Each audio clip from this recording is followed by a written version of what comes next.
పరిచర్యను చేయుట కొరకే పరిశుద్ధుడా నీ కృపనిచ్చినావు.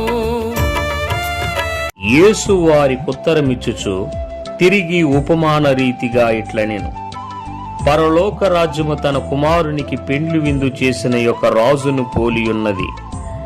ఆ పెండ్లి విందుకు పిలువబడిన వారిని రప్పించుటకు అతడు తన దాసులను పంపినప్పుడు వారు రానొల్లకపోయిరి.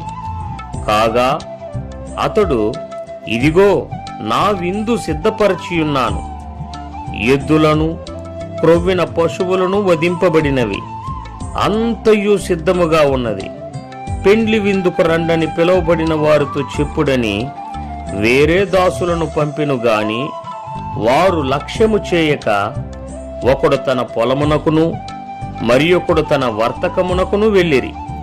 తక్కిన వారు అతని దాసులను పట్టుకొని అవమానపరిచి చంపిరి.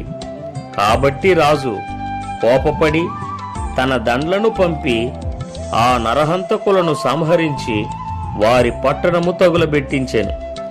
అప్పుడతడు, పెండ్లి విందు సిద్ధముగా ఉన్నది గాని పిలువబడిన వారు పాత్రులు కారు, గనుక రాజమార్గములకు పోయి మీకు కనబడు వారినందరినీ పెండ్లి విందుకు పిలువుడని తన దాసులతో చెప్పెను.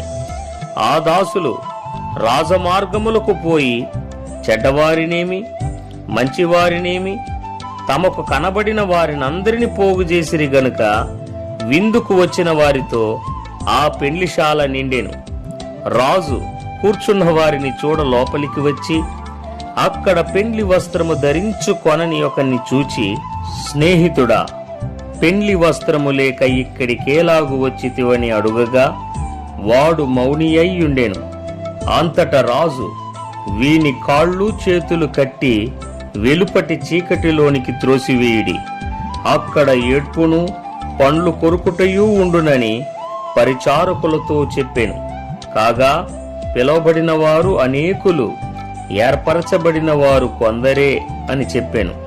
నీ పరిచర్యను చేయుట కొరకే పరిశుద్ధుడా నీ కృపనిచ్చినావు.